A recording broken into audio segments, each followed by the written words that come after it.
Colorful and cute, bite-sized umami heaven, ready to go. This is my sushi. Hi guys, welcome to my channel, Lunatic Cooking. I am the Lunatic who cooks this food, and today we've got a real special. We're making sushi. Yes, it's part of my vlog dinner series, but also recipes on their own. So today we are making the big sushi agenda, and here it is. So, as you guys can see, I like to come prepared, and I kind of want to spread these tips and tricks on how to prepare yourself for making large dinner plans, you know, like when you're making a lot of dishes all at once, and then, you know, how you kind of coordinate them when you're making them. I do a lot of like food with Asian twists. It will become evident as we're making this series, but I really feel like having sushi recently, so this is what we're making. And we have here Sushi Rice, 750 grams to be exact. We have sushi vinegar. I don't think we'll be using mirin today. We've got our nori sheets. It's really hard for me to come by quality ingredients from my local Asian market. I mean, they do have some good stuff, it's just that the market is quite far away, so most of the time I will be relying on ingredients from supermarkets and stuff like that. Yeah, like today I'm using just Tesco sushi ingredients. They're not the best, they really are not, but I will show you how to make, in my opinion, pretty good sushi using them. So yeah, we will get right on it. In regards to the type of sushi that we are making, we are going to be making rainbow roll. I think we're starting out with that one because I just want to see how much tuna and salmon we'll use, and there is a method to the order in which we're making the sushi. So if you want to make exactly all the sushi I'm making, the ingredients are going to be like, I hope, close to exact. We're making 2 rainbow rolls. We are making salmon nigiri from the leftover salmon.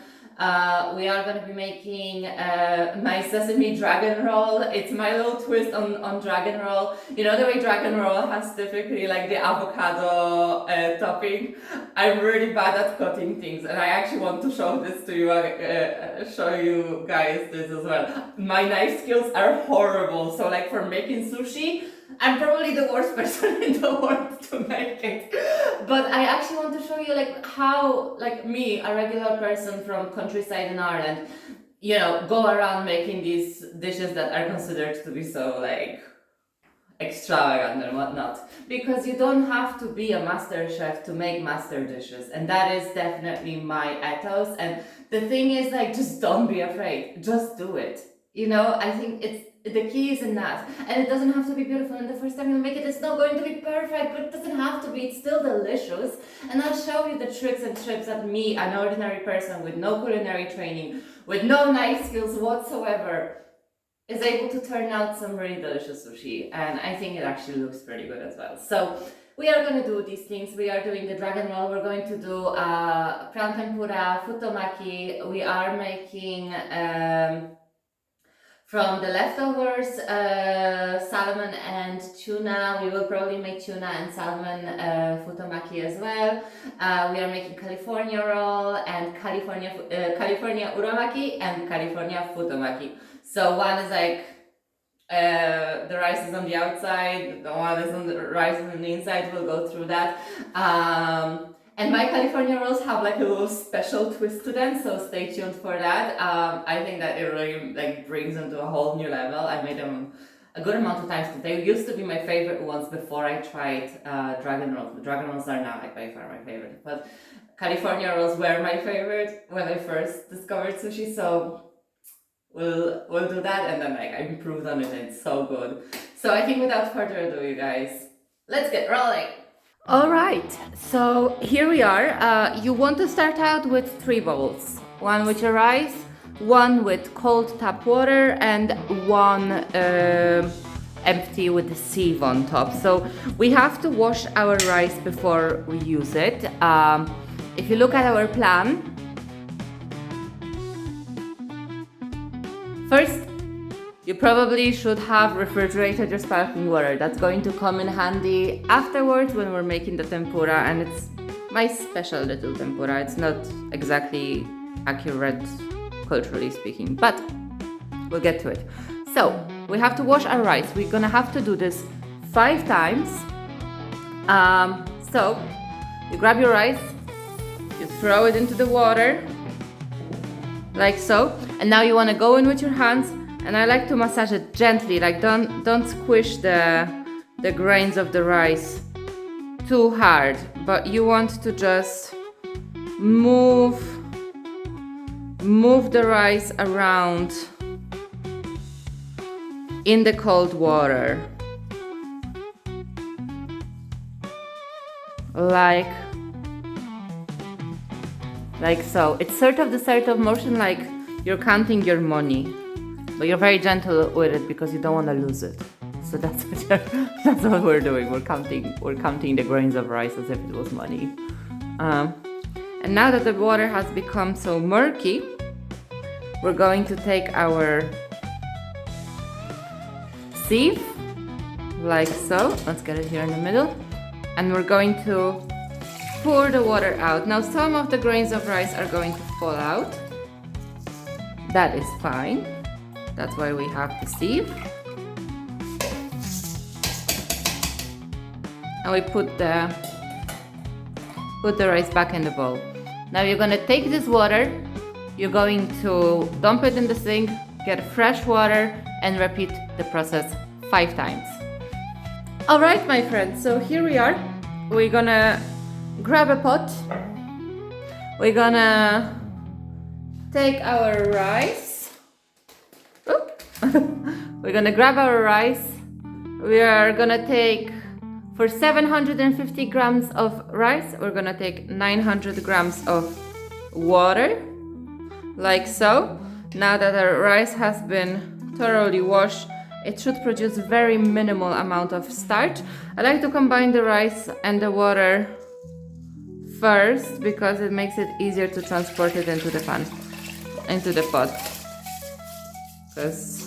Or maybe it doesn't. But here it goes. All right.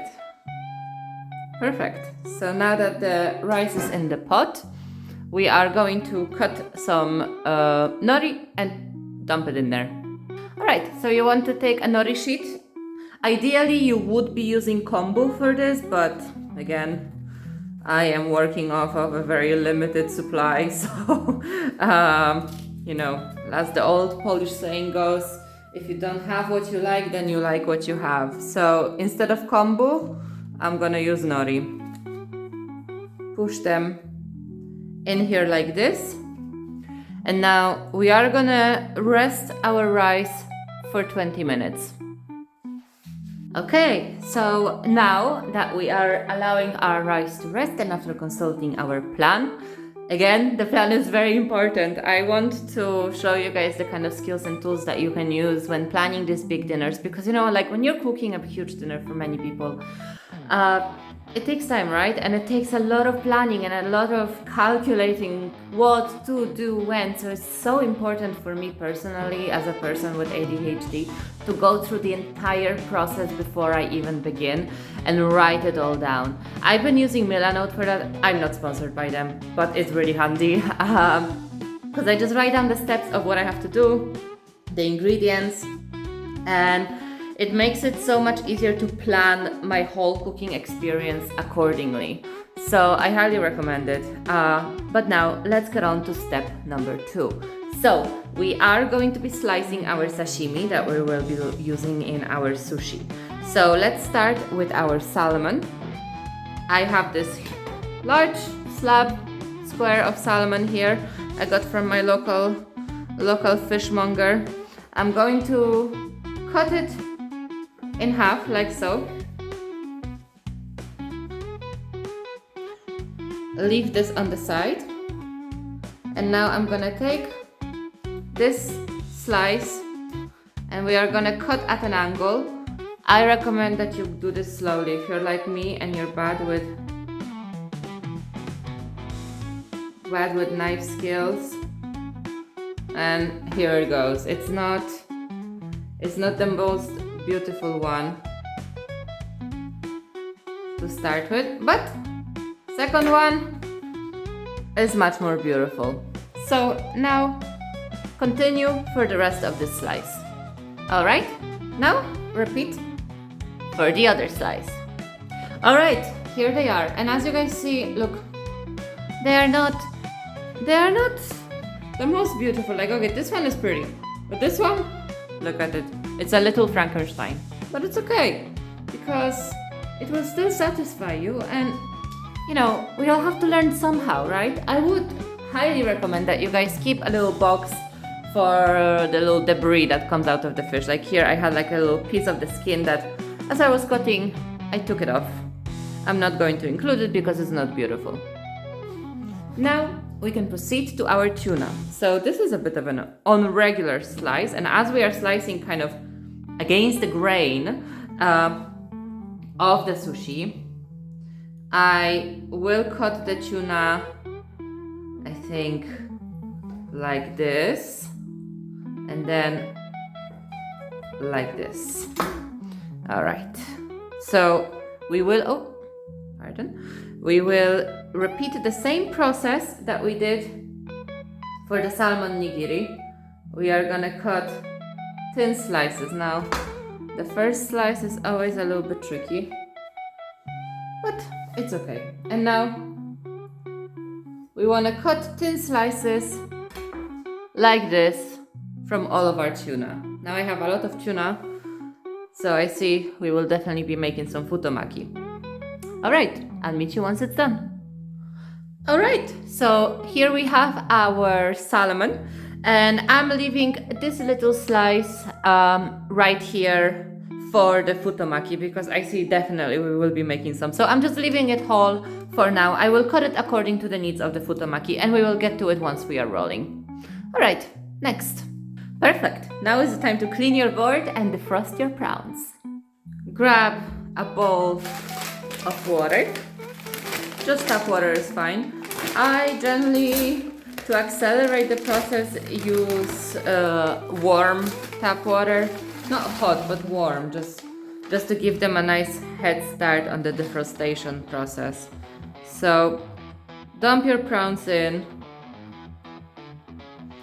I just realized that I have put way too many of them in, but that means I'm gonna be making a lot of tempura, which is never a bad thing in my diary.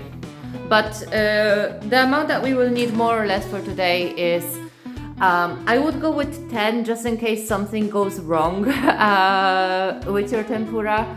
You will need less than that, but leftover tempura prawns are always good, in my opinion. You can just lay them on the side and make a decoration. So we'll do this. I dumped all of my prawns. I was gonna use just half of the pack, but I'm not gonna complain. So sit them on the side and let them defrost. Okay, so now in the time that we have been slicing our sashimi and defrosting our prawns, the rice has rested sufficiently enough. So now is the time to bring it over your stove on high heat, let it come to a boil, and once it starts boiling, cover it with the lid, like so, and lower the heat to the minimum setting, and then do not take the lid off for 10 minutes. Set a timer for it. After 10 minutes, your rice should be ready. Some rice might take a bit longer, some might take up to 20 minutes, but always check it after 10 because most rice will cook in 10 minutes. All right, so let's bring this over the stove. Okay, so now as our rice is slowly coming to a boil and it's cooking, we are going to make our rice vinegar. So I actually realized I made a mistake with my ingredients on my pan. And I knew something wasn't right because I didn't include sugar. So it's actually 90 grams of rice vinegar goes into a pot, 54 grams of sugar, goes into the rice vinegar, 24 grams of salt, and half a sheet of nori. If you have a piece of kombu is always better, but I don't. So I do this. Now bring it to a simmer until all of the rice and the salt dissolves, and then keep it warm until your rice is ready. Alright, so while the rice is cooking and you manage to clean up your space in the meantime, it's time to prepare our cooling tray. So to do that, you want to grab cling film and lay it on top of your regular baking tray like this. Alright. Oh, pardon me. I bumped my head into the phone. This is like, I should call this the clumsy cooking with Luna. Clumsy ADHD cooking. Because even to see, I prepare myself, but I still mix things up. Like I didn't write down the proper recipe. It's a good thing that I remembered in the last minute, because I would have like blissfully done this the wrong way. So make sure you check the actual ingredients in the description down below. But you want to just wrap your tray in a cling film like this. It will make it easier for cleaning afterwards. So do this. Now this is ready to receive your rice. Alright, here we are. After 10 minutes under the lid, the rice is now ready. We can first remove all the nori that we had put in with our rice and with our, oh, it's falling apart. That's why it's better to use kombu. But if you don't have access to them, so let me just show you.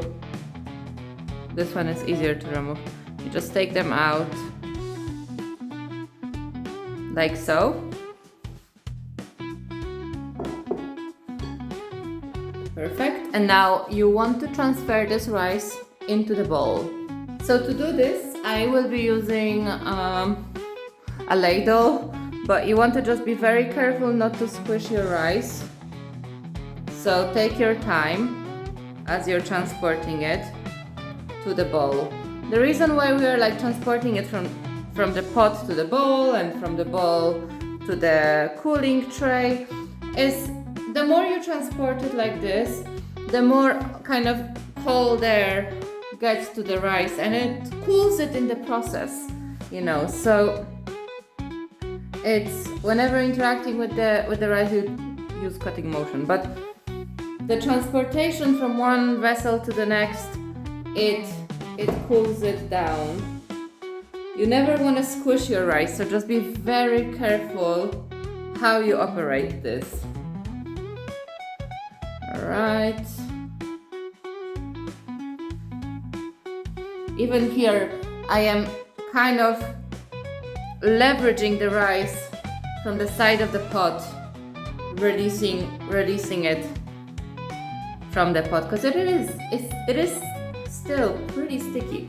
Just what makes it perfect for rolling sushi, because it will keep its shape.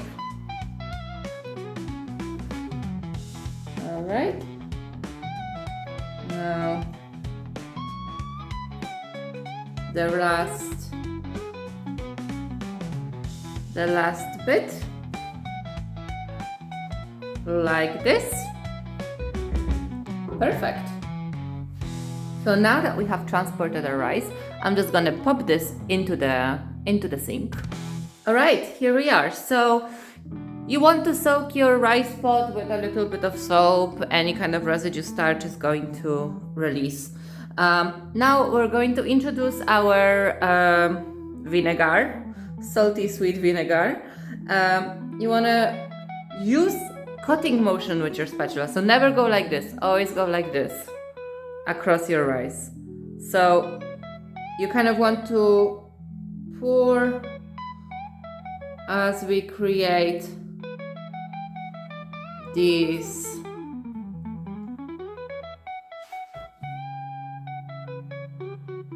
cutting these little cuts through the rice, just to make sure that we distribute the flavor as evenly as possible. Perfect. So now that it's all in, I will sort of go with these small cuts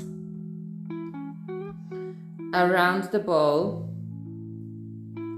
making sure that all of my rice is thoroughly covered with the seasoning. And it will have a very fragrant and delicious smell coming from it. Slightly tangy, slightly sweet. And you definitely want to take your time with this step.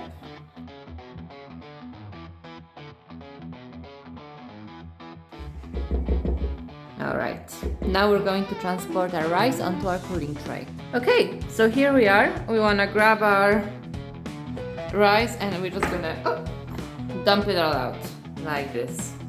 And then I'm just gonna scoop it out. And now you want to distribute it on your tray in the same cutting motion, yeah? I don't want to see any squishing, my friends. No squishing.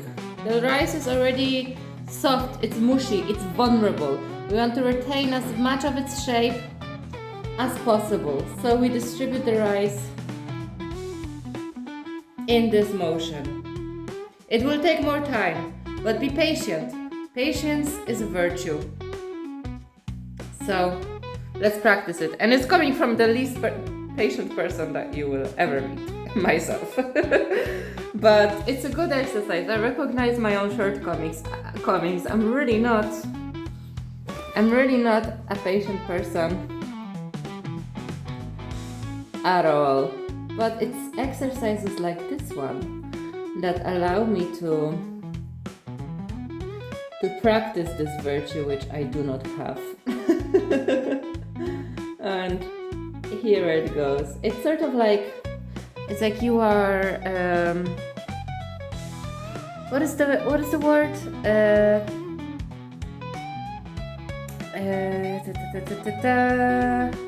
I forgot the word. Rowing? Rowing? No, rowing is when you row a boat.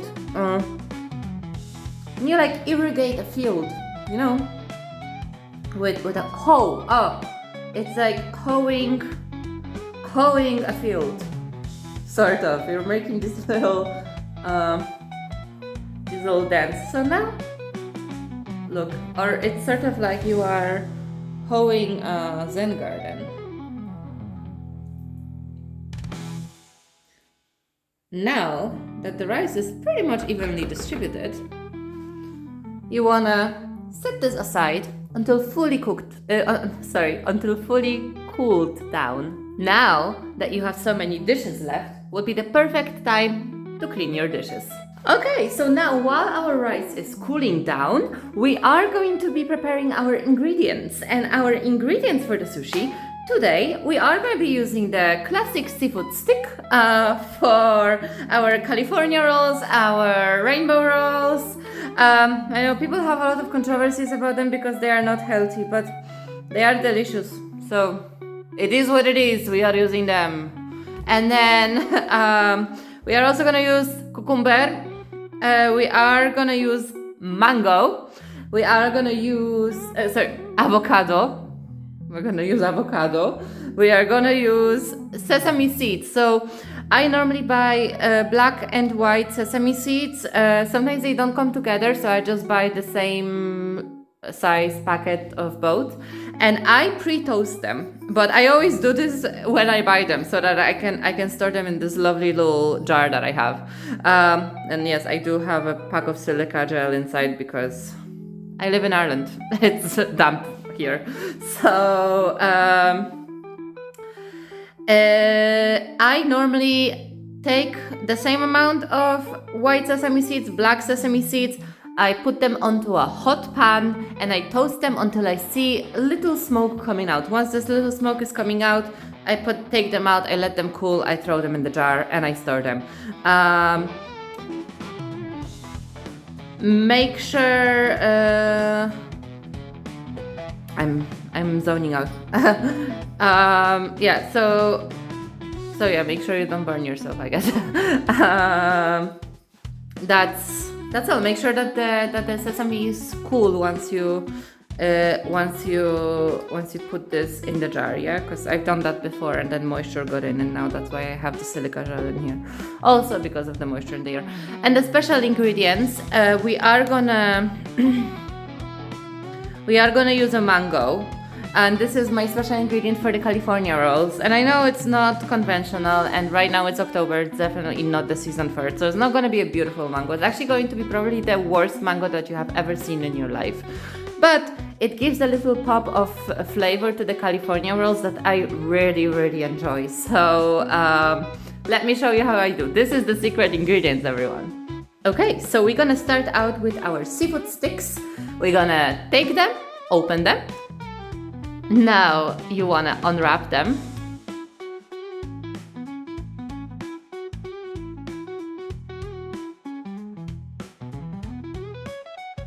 Okay, here we are. So I normally like to use all of them because I don't make sushi every day. You know, it's more like a delicacy now and again, kind of a fancy dinner for me. So I like to work with the pack because I don't really use the crab sticks for anything else other than, oh, again, I bumped my head in the camera, other than sushi. So I will leave these 5 because I probably will not use these. I will leave them on the side. And we probably will make tempura with them. But these ones, I do like to cut them in half to create slightly smaller crab sticks, because I feel like they're just nicer for rolling sushi. I mean, in some of them I might be putting, you know, 2, 3, 4 of them like kind of like sometimes I put 2 stacked on each other, so it kind of defeats the purpose of cutting them. But I still like to have the freedom of deciding of how much crab stick I want to have in a roll. So here they go. Next, we're gonna take our cucumber and wash it. Now that our cucumber is clean, I want to cut off the ends of it like this, and then cut the cucumber in half. Next, we are gonna slice them in half.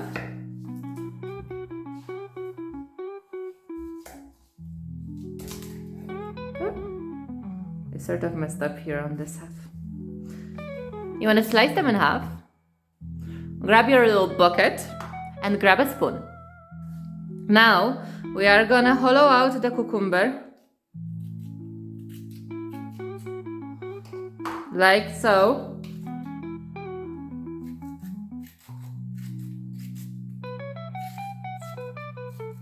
And remove the seeds.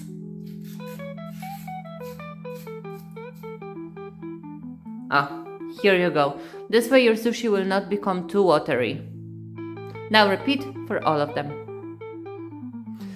Alright, now that they're done, we are doing this because especially when we are making tempura prawns and tempura roll, we want to have as little moisture in there as possible. Any moisture is the enemy of tempura, so just so that it doesn't become soggy, this is really handy to remove all the seeds because it's the most watery part of cucumber.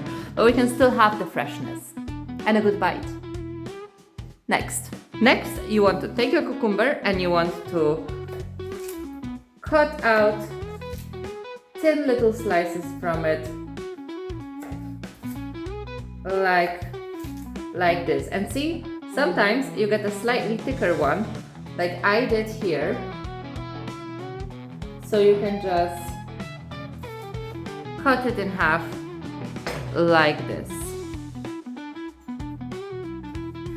And some people, they like to remove the skin from the cucumber. I don't, I just wash my cucumber. That's it, because there's also vitamins in the skin. So you want to repeat it for all of your cucumber and set it on the side. Alright, next you want to take an avocado and cut it in half. Now you're gonna grab your spoon again and you want to remove the skin from the avocado like this. Now repeat. Now slice your avocado, and this one is already cut in half because when I was cutting it with my hand I almost sliced myself, so terrible knife skills coming right up. You want to cut them into rather thin slices. I mean, as thin as you can get them, no pressure. This is a no judgment zone, so do it like this. Now repeat. Next, you want to grab your mango. Mine's been sort of laying around for a week, so I hope that it's pretty good. So the way that I do this is like I try to cut as close to the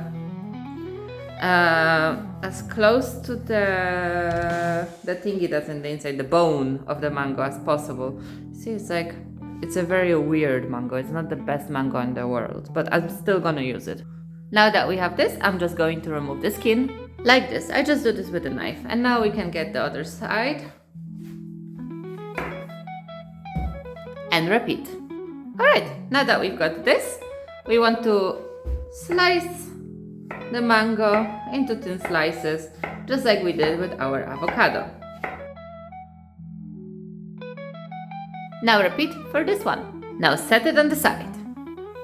Alright, here we are, our lovely plate of sushi ingredients. Next, we are going to do our prawn tempura. So first, now that your prawns are defrosted, you want to drain them of all water and dry them. So we're going to take a paper towel and place our prawns on the paper towel. Now you want to cover them with another sheet of kitchen paper towel. And now you want to sort of press them very gently like this, just to absorb as much of the water as possible. And here they are. So you might want to dry your bowl and transport your prawns into it. So now that your prawns are dry, you are gonna take your prawn and you take a look at their underbelly. They have a little black vein here, so we're gonna remove it with a knife. You can take a bigger, smaller knife, whatever is more comfortable for you, but remove it like this.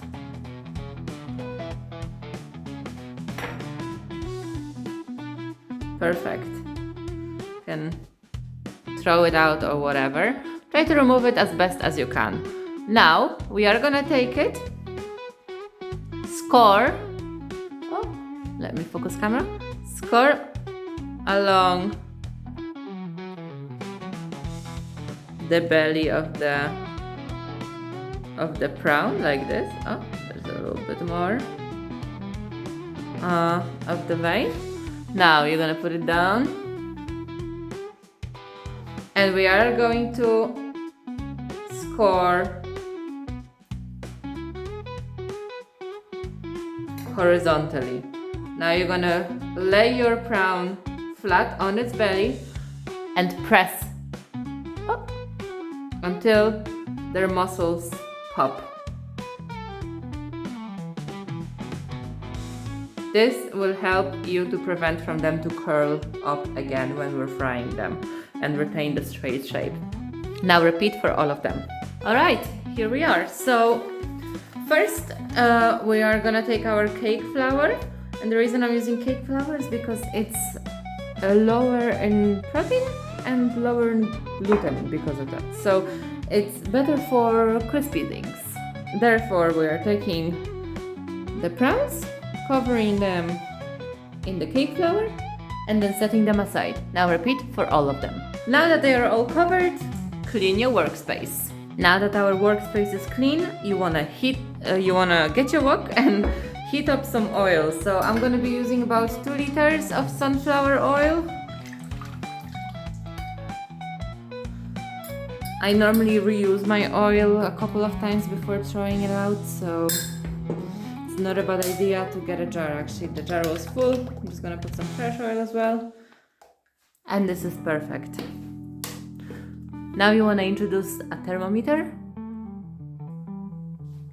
I like to keep the thermometer because it will help me track the temperature, but you can measure the heat just by putting a chopstick into the oil once it's hot. Once the chopstick is bubbling, it means that it's ready. But we're gonna bring it over a medium-high heat. Next, we're gonna do our batter. So, I'm gonna take my flour and I'm gonna put 1, 2, 3, 4, 5, 6, 7, 8, 9, 10. About 10 tablespoons of flour. We might be needing more, so leave it ready on the side. I generally do this judging by the eye, so I don't even have exact measurements for it, but yeah, use 10 tablespoons. Next, we are going to put a little bit of MSG, which is like to sprinkle it on the top. I find that MSG tends to balance the batter, so I'm gonna mix it into the flour, and also I'm going to give kind of like a spoon of baking powder. This is gonna help with our color. So we're gonna do this like this, mix it up, and now we are gonna take our refrigerated sparkling water and add to the mix. So now you want to take your refrigerated sparkling water, a whisk, and this is why I asked you to refrigerate sparkling water, because this is my little twist for a fluffier, crispier batter. I like to use sparkling water in my tempura. So you start out by adding it slowly. I don't have exact measurements for this. I start slowly, add a little bit, start hydrating the flour, add a little bit more. I typically, tempura is not supposed to be very well developed in terms of the gluten. I do it a little bit different than our Japanese friends. No shade, it's just, I just like the batter a little bit thick. Now, don't whisk it, I just like to kind of like do this type of thing, like make sure that it's like hydrated, but it's not starting to develop strands of gluten. Add a little bit more. Just like to use the whisk to scrape the sides of the bowl. And I kind of use this sort of hitting motion. So I hit the dough. The point is, okay, now it's a little bit too thick. We add a little bit more water. And you do this, because you don't want to mix it too much. And if it's a bit lumpy, that's okay. Tempura generally is a bit lumpy. I just make it my special way. So now, this is the sort of consistency that you're looking for. It's like wet, but still somewhat thick. And this is how I do this. It's a bit lumpy, it's a bit thick, it's wet, and it's bubbly. So this is my tempura mix. Now, let's go over to the frying station. Alright, my friends, so now that we have our frying station, we are gonna take our prawns.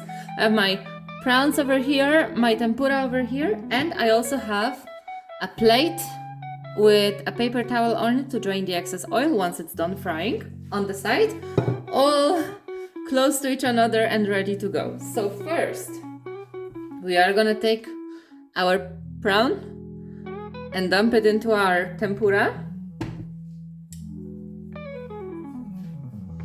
Oh, like this. I'm left-handed, so I needed to adjust myself. And drop them in. Now repeat. Alright, now that they're all in here, you want to move them around so they don't stick to each other. Oh, like this one is sticking. Perfect. And you don't want to fry too many at a time because they do need a good amount of space. My tempura is not classic because classic tempura is a lot lighter than mine, but I really do like a fluffy tempura myself. So it's just a matter of preference. If you like a lighter tempura, then you should make the dough a lot more runny, a lot more watery. It will definitely improve. Also, not using sparkling water will help it to be less fluffy. I personally love it like this. It's almost like a prawn bowl. Myself, I'm a fan of this. So now fry until golden brown. Now that they are reaching that desired color, the best way to check if they are good, just grab one, put it on your paper towel, salt it a little bit, and taste test. That is deliciously ready. So now you can either take them one by one and put them on your plate, or you can grab a sieve and fish them out. Fish them out. See what I did there?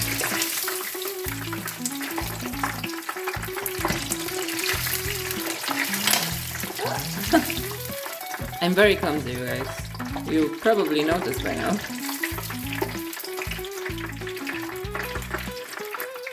Put them on the plate. Make sure that you fish out the little bits of batter as well, so that your oil doesn't burn. And now you want to cover them generously with salt and repeat. Fry some more. Alright, my friends, we are ready to roll. So first you want to make sure you have a bowl of water, clean water. Between every second roll, I will be changing this water. So dump the old one, get new one. Reason being, the water get murky and sticky, so after a while it stop working. But you need it for washing your hands. Next, your nori. We will be starting with our rainbow roll. So grab your nori sheet. You make sure that you place the nori sheet rough side up. So the nori has smooth side and rough side. This one chipped a little bit, but it doesn't matter. Rough side up, the nori sheet has kind of stitch lines. So you want to place the stitch lines in the direction that you'll be rolling. So place it like here. The stitch lines are going this way. We'll be rolling like this. Okay? Easy peasy. Next, grab your rice. And you want to kind of crumble it evenly enough around your nori, leaving this space empty, yeah? So we do like, I crumble it like this. Perfect, then wash your hands and press the rice gently into the nori sheet. We are looking for a relatively thin cover of rice. Then you can take little pieces of rice and cover the spots that are still expose. Make sure that you create a sort of rice frontier here, as it may. You want to leave this little bit without rice. It's very important, okay? Your roll will roll a lot better if you do this.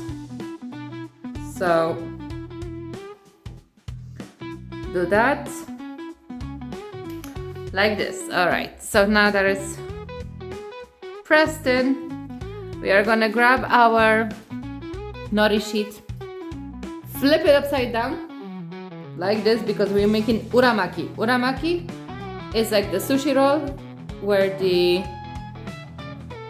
seaweed is on the inside, not the outside. Okay? So now for a rainbow roll, we'll be taking our little seafood stick.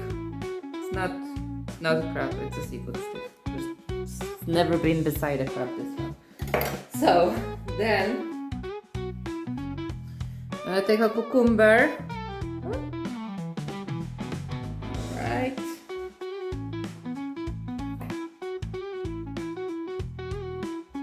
Like this. And you can put more seafood stick like this. Perfect. Now we are going to roll. So you want to begin slowly. We are not hurrying anywhere. Close it on itself like this. Okay, I got a bit of rice on my fingers, no bother. This is the point where you can press it slightly just to even out all your ingredients. Then pick up this side of the mat, roll it upwards and roll the sushi forward again. Now press it again very gently like this. Roll it again and repeat. Keep taking this bit out.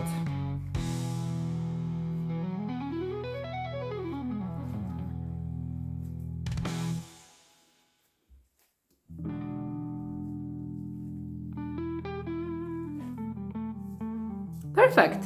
So this is our uramaki. Now we can put this on the side and we are gonna make a rainbow uramaki. So put this here. Take a slice of salmon. Place it here. Take a slice of tuna. Place it here. A slice of salmon. A slice of tuna, a slice of salmon, and repeat. Okay, now that you have it like this, you want to take your mat. It's a good idea to wrap your mat in a cling film. It's going to keep it clean and less sticky. Place the mat over your rainbow roll and gently press. It's going to press the fish to your roll, kind of cementing it on top. Like so. Perfect. So now you want to take it on the side and make another one. Alright, now from the leftover salmon we're gonna make some nigiri. So wet your hands, grab a little bowl of rice like so, and you want to kind of press it in the palms of your hand like this, and then you can place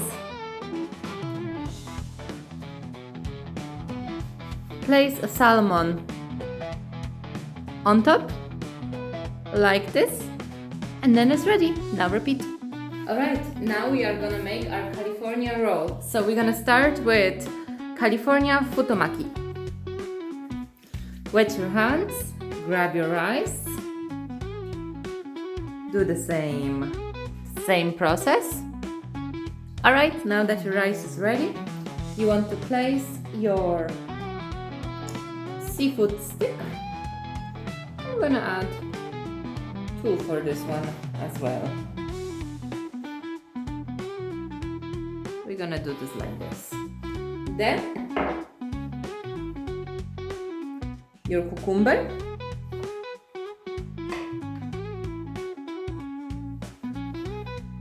Then your mango. And I really love the little touch of sweetness in it. And then your avocado. I make my California rolls absolutely jam-packed. Like this. And now we are going to roll. So the thing that makes futomaki is the fact that the rice is on the outside. And I think futomaki are like the big ones. So they are packed with stuff. And this one is definitely one of those packed sushi. So here you go. We roll like this, same, just bit by bit and gently pressing, evening out the thickness of our roll.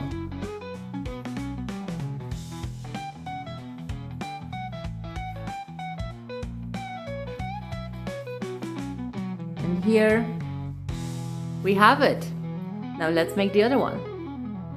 So, for the California uramaki, they typically have the rice on the outside, and generally the rice is covered with sesame. So we are gonna take sesame, distribute it along the rice,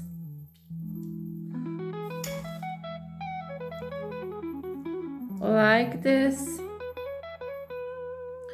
and now take your hands and press the sesame into the rice, ever so gently. Now you can wash your hands, and now we're going to do the same thing we did for the rainbow roll. So we are going to flip this like this. Now turn this around and introduce the same ingredients. So I'm running out of my crab sticks because I've been using them in their whole. So I will just use a full crab stick. Because sometimes I get thicker, sometimes I get thinner sticks. It really depends.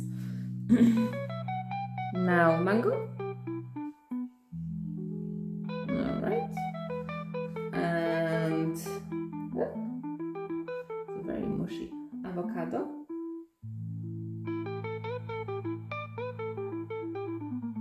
All right. And we are going to roll.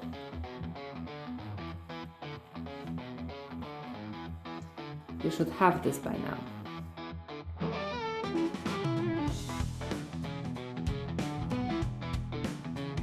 And voila! Here it is, California roll, coming right up. Now let's make the next one. That would be a time to clean your board as well. Okay, next we are going to roll our tempura prawn futomaki. So grab your seaweed and your rice. Alright, perfect. Now that we have our rice placed, we are gonna place our crispy prawns. I'm hesitant to call them tempura because I know tempura is much lighter generally, but I really like them like this. Personally, they are my favorite. And this one is just going to have a cucumber. So now let's roll. And you could say they are futomaki because they are so packed. These prawns are so big. They are definitely a centerpiece of this sushi. And here it is. Now next. So, for my Sesame Dragon Roll, we start out with the seaweed and the rice, the theme is the same. And we do the same thing we did for the California roll. We just spread the sesame on the rice.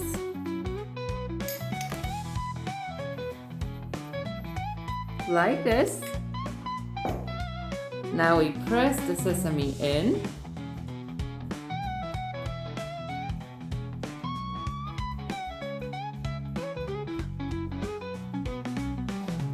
Wash our hands. Now we can flip it upside down.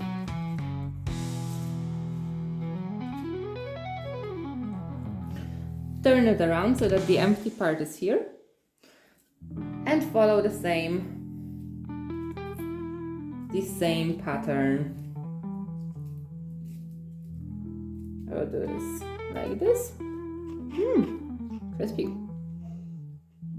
The chef always gets the most food, which is why I love to cook. And we put the cucumber. Now we roll just like we did with our California rolls. They're gonna be huge because these prawns are massive. Now we wanna press it good in here, like this, and here we go. Our Sesame Dragon Roll. This is what I do. Then we will zhuzh it up when we're plating them. Alright, now, since we have the salmon left, we are going to use it. So we're gonna make some Salmon Futomaki. I'm gonna slice a nice slice of salmon like this. And not salmon, sorry, tuna. Because I have all this leftover tuna. So I'm gonna put it here. We're gonna put a cucumber. We're gonna put some avocado.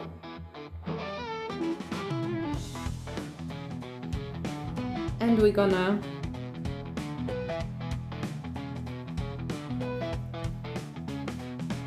roll like this.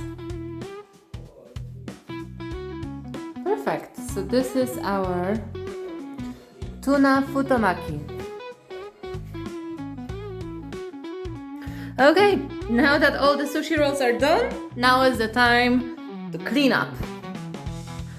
Alright, so I'm gonna start by cutting up my Tuna Futomaki.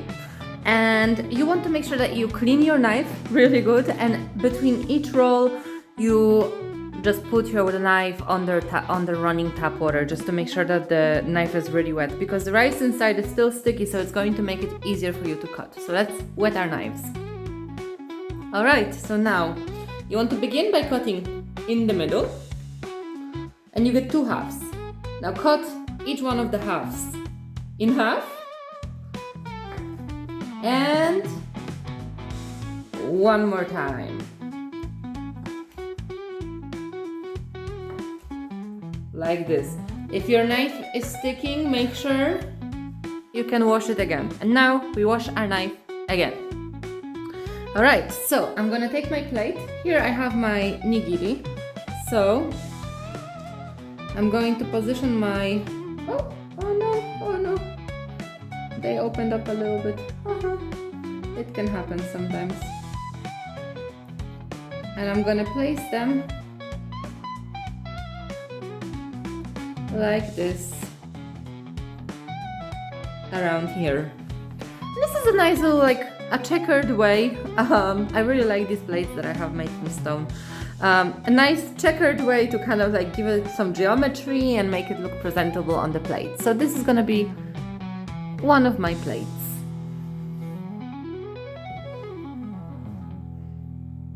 We're going to repeat the same cutting method for the California rolls. Now repeat for your California uramaki. Now let's talk about decorating your platter. So I generally like to decorate it with wasabi. And to do that, this is actually handy to make this kind of checkered style.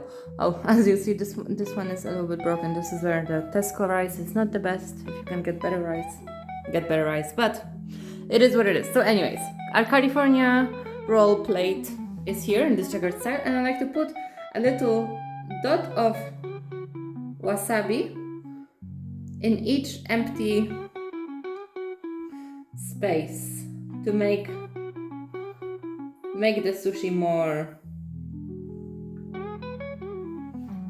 presentable, more cute, shall we say.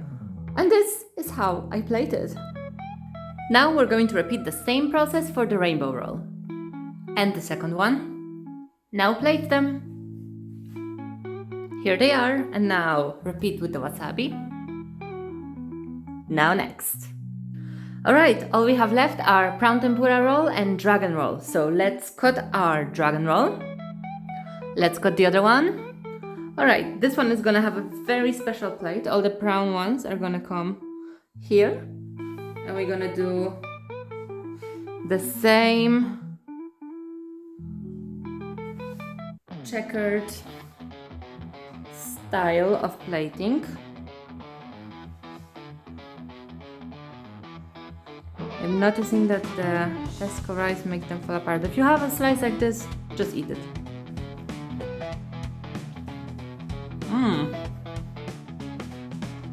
Delicious. Now repeat. Now place your tempura futomaki around it. Now one of them turned out to be California roll. I just put them on the outside like this.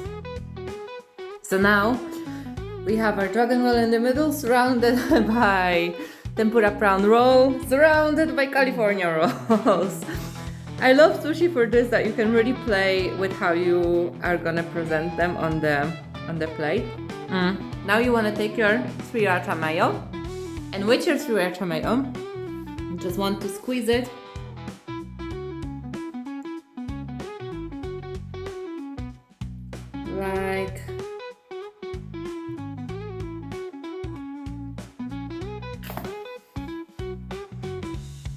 like so. And now take your wasabi and spot the empty spots.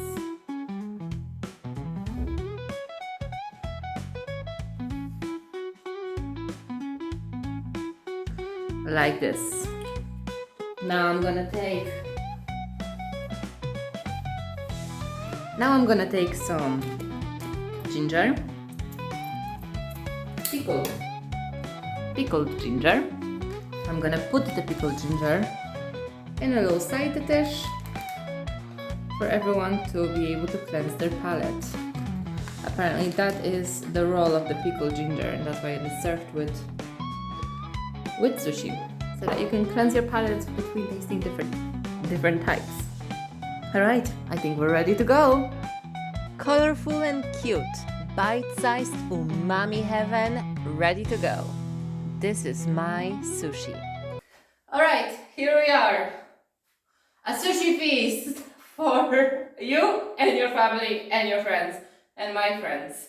So we have made salmon nigiri, tuna futomaki, California futomaki and uramaki, made sesame dragon roll, like my version without the avocado on top because I can't cut it like that. You saw for yourself, I'm very bad at this. Rainbow roll. We ended up with a lot of prawn tempuras.